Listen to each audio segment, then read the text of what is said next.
Abra sua Bíblia lá em Tiago, capítulo 5, verso 16.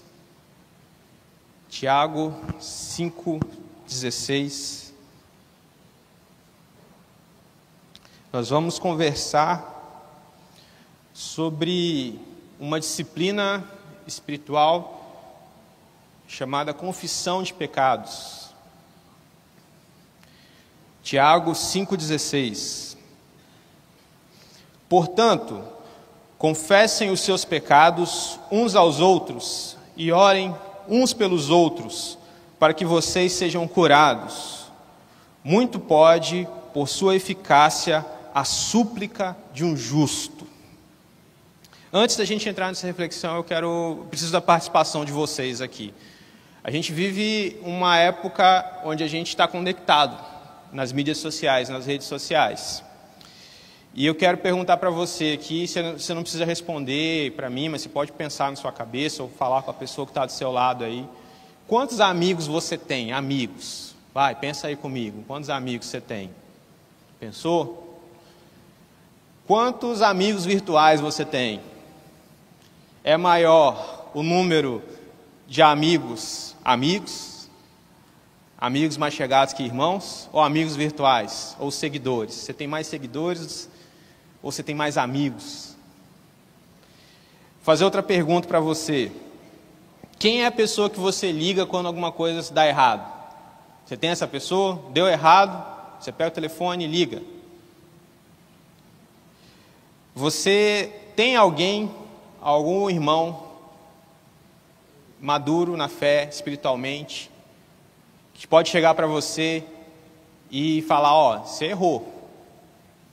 Que chega para você e dá um toque para você, falar, isso aí que você fez, não concordo, está errado, você errou. Você tem algum irmão piedoso na fé, que chega para você, que tem liberdade de chegar para você e te confrontar em amor? Ou você tem alguém maduro na fé, um irmão piedoso na fé, que você pode procurar quando você erra? Porque também a gente tem isso, né? Às vezes a gente sabe que errou e precisa de alguém para conversar, para orar com a gente. Você tem essa pessoa? Eu me arrisco a dizer que algumas pessoas, não vou dizer muitas, não sei como é que é a sua experiência, mas tem gente conosco aqui que não tem essa referência. Da última vez que eu falei aqui, eu falei sobre solidão. E um outro aspecto da nossa sociedade é essa hiperconexão. A gente está muito conectado. E a gente nunca teve tão conectado, com tantas testemunhas vendo o que a gente faz, e a gente nunca se sentiu tão sozinho. Então é um outro aspecto da nossa sociedade. As mídias sociais ou as redes sociais mudaram também a forma que a gente se relaciona com as pessoas e a forma que a gente exerce a nossa fé no mundo, né? Porque o virtual também é real, o que acontece lá vale na vida, mas não é tão bom quanto o presencial, mas traz implicações para a gente. E agora falando dessa passagem de Tiago, ele encerra a sua carta com uma série de conselhos. E essa passagem que nós lemos, ela se insere no meio de conselhos sobre oração. Então você vai ter no versículo anterior, o Tiago dizendo do poder da oração para curar o enfermo e para perdoar pecados. E no versículo seguinte, no 17, ele vai dizer de Elias, do exemplo de Elias, que era um homem comum e orou e ficou 3 anos e meio sem chover. Então, esse princípio espiritual da confissão de pecados que nós vimos aqui, ele está inserido no contexto de oração. E o Senhor Jesus nos ensina sobre oração, também na oração do Pai Nosso, que é o modelo de oração que nós temos.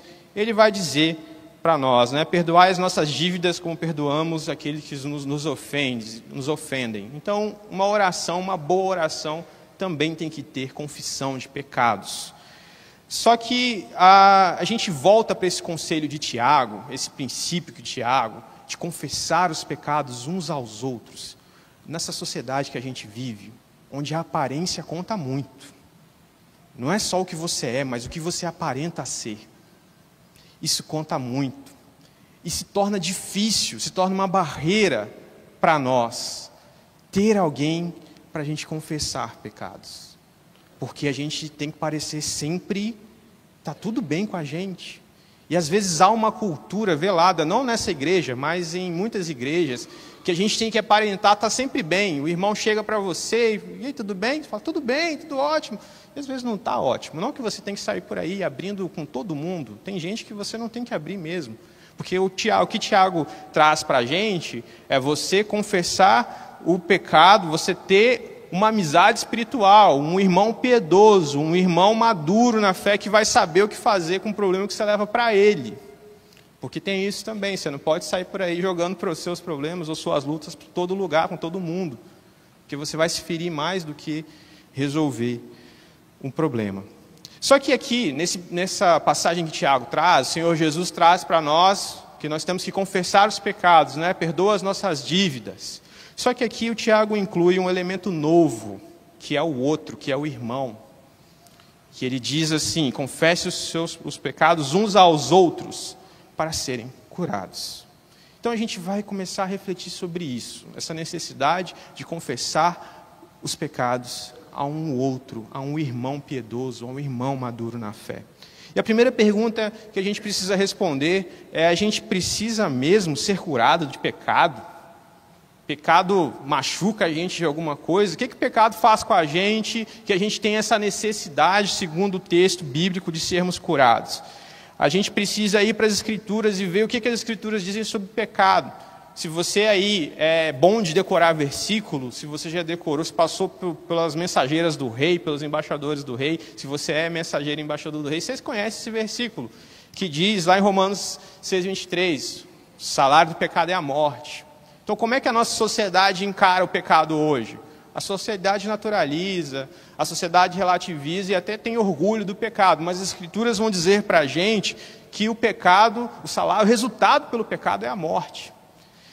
E outra passagem interessante para nós, ainda no livro de Tiago, capítulo 1, versículo 15, diz para nós assim: então, esse desejo, que ele vai dizer no versículo anterior, que cada um é tentado pelo seu mau desejo, que o arrasta. E esse mau desejo, quando ele é concebido, quando você faz ele, o que você está com vontade de fazer, que você é tentado, ele dá à luz ao pecado.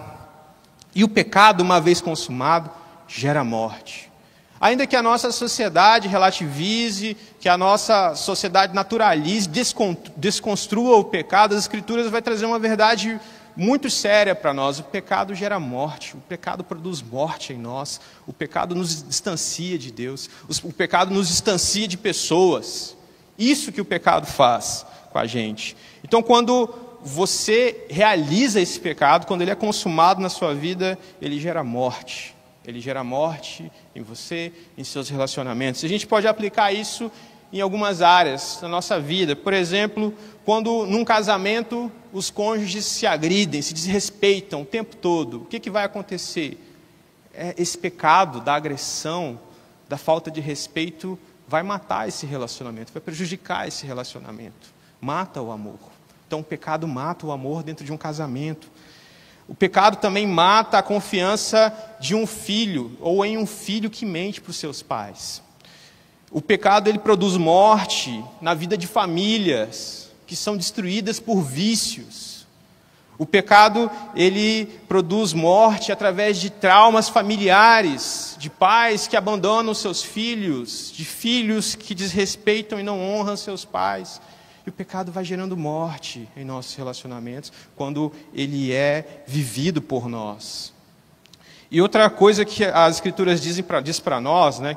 Paulo vai dizer lá em 1 Coríntios 15:55, o aguilhão da morte é o pecado. Por que Paulo usa essa expressão? 1 Coríntios 15:55, o aguilhão. O que é um aguilhão?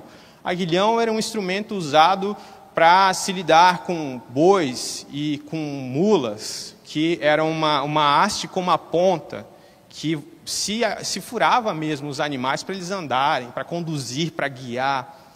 Então o apóstolo Paulo está dizendo que o pecado, ele nos guia, como o Tiago diz que ele nos arrasta, ele nos guia nos ferindo. E ele nos guia para onde? Para a morte. O pecado é uma ferramenta da morte em nossas vidas. E ele nos fere. O aguilhão da morte é o pecado. pecado nos fere. E por isso que Tiago nos diz que nós precisamos ser curados dos nossos pecados, porque ele nos machuca. E essa ideia de que o pecado nos fere não é somente quando alguém atenta contra nós, quando alguém nos age de maneira ruim, nos ferindo. Claro, o pecado dos outros nos fere, nos machuca, mas o nosso próprio pecado nos fere, nos machuca. Porque o pecado nos distancia de Deus, e o pecado nos leva a fazer coisas que nós jamais pensamos em fazer. O pecado ele vai desfigurando aquilo que há de bom em você, de uma forma que te conduz a um lugar que quando você chega num ponto de entrega tão grande, você não se reconhece mais. E as pessoas que convivem com você falam, não sei como você virou isso, eu não te reconheço mais. O pecado, ele age dessa forma em nós. E quando a gente realiza, e se você é alguém salvo pelo Senhor Jesus Cristo, e você pecou, você vai realizar, porque quando você cai em si como o filho mais novo da parábola, você sente um vazio muito grande, você sente uma dor muito grande em si. Porque você lembra que aquele pecado que você se entregou, que você disse que não se entregaria mais, foi a causa de nosso Salvador ser ferido naquele madeiro. E o pecado nos fere, ele nos machuca. E por isso nós precisamos ser curados. E outra coisa que é muito importante para a gente refletir nesse sentido, porque a presença do irmão. Por que da presença do irmão? Porque eu devo confessar o meu pecado a um irmão, assim como o Tiago diz. Porque a gente vai para as Escrituras, na primeira epístola de João, capítulo 1, verso 9, ele vai dizer, se confessarmos os nossos pecados, ele é fiel e justo para nos perdoar de todos os pecados e purificar de toda injustiça. Então, se a gente confessar diante de Deus, não somos perdoados? Sim, somos perdoados. Precisamos confessar os nossos pecados diante de Deus para sermos perdoados. As Escrituras também vão dizer que o pecado escraviza, João 8,34, todo aquele que pratica pecado é escravo do pecado. Então existem pecados que às vezes a gente precisa de ajuda espiritual do irmão caminhando conosco, orando por nós, prestando socorro e ajuda. E a gente vai entender mais adiante o papel do irmão nesse papel da confissão, por que ele é tão importante. Mas o Tiago já adianta para a gente que a gente deve confessar os nossos pecados ao nosso irmão justo, não é qualquer irmão, o irmão piedoso, maduro na fé, porque a oração do justo pode muito em seus efeitos. Ter alguém para dividir as suas mazelas, os seus abismos, as suas tristezas, é algo abençoador. Alguém que pode orar por você, ser canal de bênção de Deus, derramar graça de Deus na sua angústia. E eu quero trazer para a nossa conversa um autor muito importante na história recente da igreja, um pastor e teólogo alemão chamado Bonhoeffer. Ele escreveu um livrinho chamado Comunhão. E Bonhoeffer foi contemporâneo à Segunda Guerra Mundial e ele foi eliminado pela Alemanha nazista.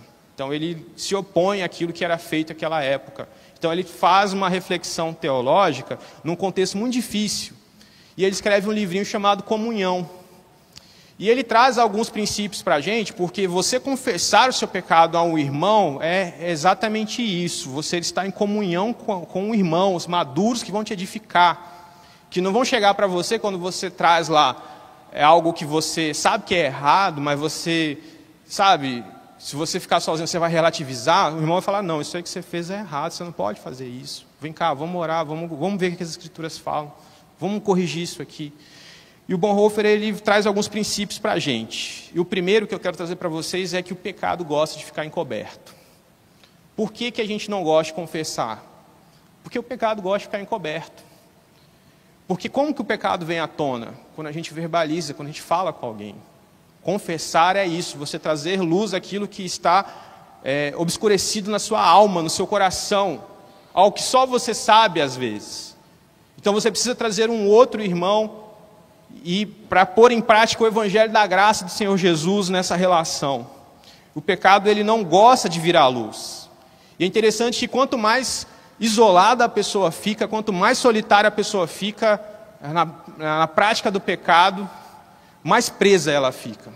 E uma coisa é proporcional à outra. Quanto mais presa a pessoa fica na prática do pecado, mais solitária ela fica. Ela evita pessoas que podem vir e jogar a luz diante dessa prática que tem o prendido. E o pecado ele vai envenenando a pessoa por dentro. Por isso que chega a um ponto de você não reconhecer mais aquele que estava do seu lado. Você fala, eu não te conheço mais. Porque o pecado ali, na solidão das trevas de um coração que não confessa, envenena aquela pessoa e desfigura aquela pessoa. E quando nós confessamos a um irmão, a gente foge de um perigo da autojustificação. É muito interessante como o Bonhoeffer escreve isso no livro dele, que ele vai dizer assim, quando você tem uma prática que você cai sempre em pecado, mas você sabe que você tem que confessar, pode ser que você, na verdade, esteja se justificando, né? Você vai confessar o pecado para Deus. Ah, Senhor, eu fiz isso, mas é por causa do outro, por causa disso, por causa daquilo. Outro. Quando a gente está sozinho, a gente corre risco disso.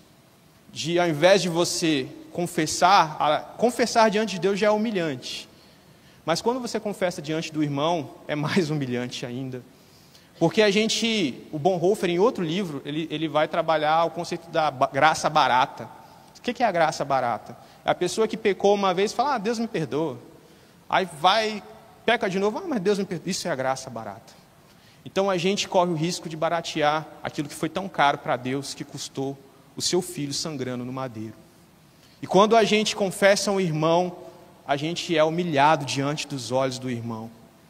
E outro princípio que o Bonhoeffer traz que a origem de todo pecado é o orgulho.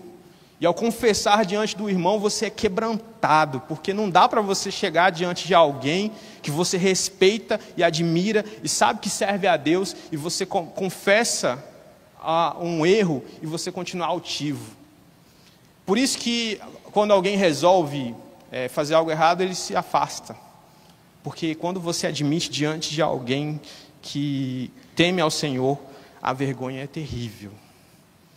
E é importante para nós sentirmos vergonhas das coisas más e ruins que nós fizemos. Não tema sentir a vergonha da confissão de pecados.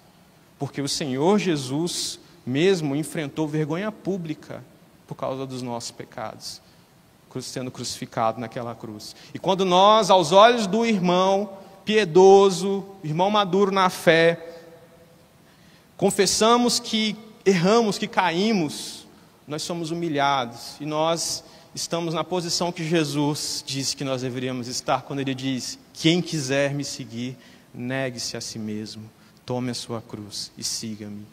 A confissão de pecados diante do irmão nada mais é do que a negação de si mesmo que Jesus ensina. Por fim, Bonhoeffer diz que confissão é conversão. Que quando nós confessamos diante do irmão, ali nós deixamos claro que nós odiamos esse pecado. Que nós queremos largar ali diante de Deus. E que nós aceitamos o perdão de Deus, que Deus já garantiu na cruz para nós. E ali há ruptura com o passado. Diante da confissão, nós estamos declarando publicamente diante do irmão e do Senhor que nós queremos romper com esse passado. E por isso que ele diz que ali há conversão. Provérbios 28:13 diz, quem encobre suas transgressões jamais prosperará. Mas quem a confessa e a abandona alcançará misericórdia. Quando nós confessamos o nosso pecado, a gente começa a abandonar esse pecado. Por isso que é tão importante você não caminhar sozinho. Não dá para você, meu irmão, minha irmã, que está em casa e só vive assistindo o culto de casa, achar que está tudo bem, mas como que você vai confessar para alguém? Ah, mas tem a internet. Calma, vou falar do perigo da internet também, sobre esse assunto da confissão. Porque, como eu disse lá no início, a internet muda a forma que a gente vive de fazer qualquer coisa. Por exemplo, a gente fez um ofertório aqui, teve gente que ofertou de outros lugares, bem longe aqui, tem gente que está assistindo. Mas não é só nesse aspecto da transmissão de culto. Hoje, estudiosos vão estudar a nossa relação com isso aqui, com o smartphone. Hoje tem muitos estudiosos, professores, estudando a nossa relação com os nossos celulares, com as nossas mídias sociais. E é muito interessante uma informação que eles trazem, é que a nossa relação com os smartphones e com as mídias digitais é uma relação de devoção. Então, acaba sendo uma relação religiosa, quase que religiosa e, por que não, religiosa. Eles dizem que a gente cria uma rotina que se assemelha a uma liturgia, porque a gente organiza a nossa vida ao redor das redes sociais, do grupo de Zap. Por exemplo, a gente acorda, qual é o nosso primeiro impulso? Agradecer ao Senhor, fazer o devocional? Não, vou pegar o celular e vou ver se alguém me mandou alguma mensagem, se eu estou desatualizado de alguma coisa. E a gente vai criando liturgias em nossa vida ao redor desse novo objeto, que é novo mesmo. A gente precisa parar e refletir sobre a nossa relação, sobre as coisas novas. Isso aqui é um fenômeno absolutamente novo na nossa sociedade. O problema é que a gente acaba desenvolvendo uma devoção. A gente vive a nossa vida em função disso. A gente entrega muito do nosso tempo a isso. E a gente muda a forma que a gente vive em função desse fenômeno que é as redes sociais. E aí há um estudioso que ele vai dizer que as redes sociais, eles se assemelham a uma igreja. Olha só, olha que fenômeno novo esse, né?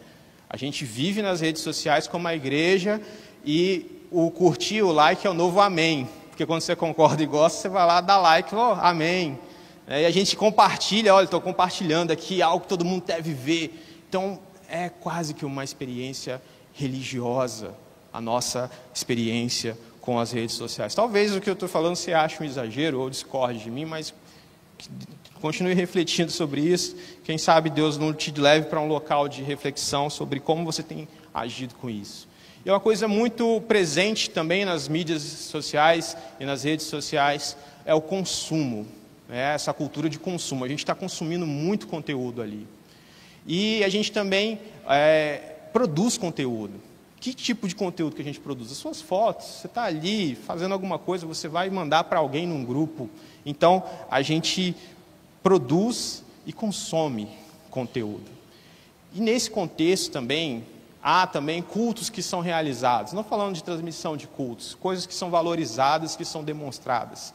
Ali, há pessoas que expõem demais o seu corpo. Há uma pornografia do corpo, onde por atenção, por desejo, por validação, as pessoas mostram mais do que deveriam mostrar. Só que existe uma pornografia pior do que a do corpo que acontece ali, que é a pornografia da alma. E aí que eu entro onde eu quero falar com você.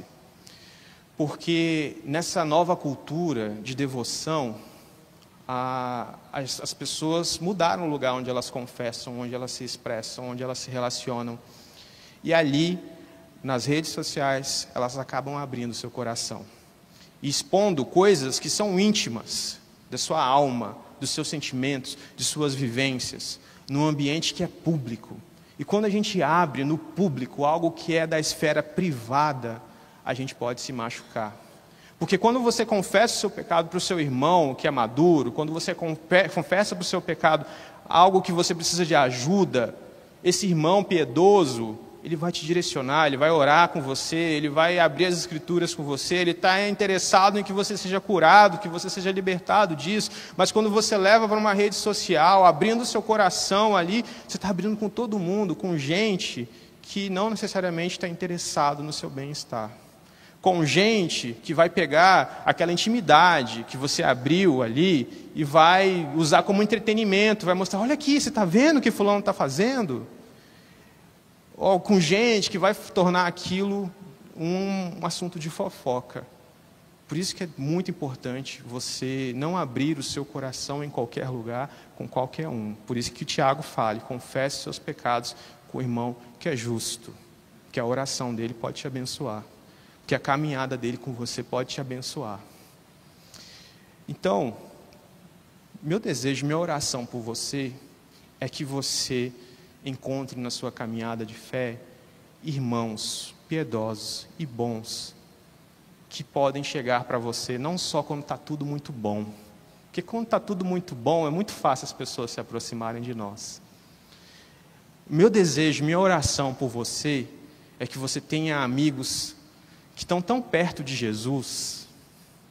E sabe quando a gente tem dias que nem a gente se reconhece, que a gente erra tanto, que a gente erra tão feio, que você fala, gente, eu não estou me reconhecendo. Mas que você tenha amigos que te conhecem e sabem quem você é em Cristo, e vai chegar para você e vai falar assim, você não é assim, e vai lembrar para você de quem você é, que o nosso coração ele é muito rápido de esquecer, que o pecado ele acaba direcionando para a gente, e o diabo acaba mentindo para a gente, e você precisa ter gente que é da verdade, e conhece a verdade, e que fale a verdade de Cristo para você, verdades duras que você às vezes não vai querer ouvir, verdades que às vezes você vai querer fugir, e vai buscar um lugar que vai validar aquilo que você está fazendo, que você sabe que não é legal, que vai te fazer mal. E às vezes, a gente vai para o local da validação. Às vezes as redes sociais, onde ninguém nos conhece, é um local de validação. Mas o que a gente precisa, de acordo com a palavra de Deus, é de alguém que conheça o Senhor Jesus, que conheça a gente também, e sabe quem a gente é. A gente precisa ter para quem ligar quando as coisas vão mal na nossa vida. Minha oração por você é essa, que você tenha para quem ligar, que você tenha com quem compartilhar as melhores e as piores coisas sobre você. E que essa pessoa seja tão próxima de Deus que quando ela vê as piores coisas sobre você, ela não se assuste, mas ela seja tão confiante na graça e no poder de Deus que ela se aproxime mais de você e fale, eu vou andar junto com você. Porque eu sei em quem tenho crido, que o Deus que começou a boa obra na sua vida vai terminar. Que o Senhor nos conceda amizades espirituais. Amém?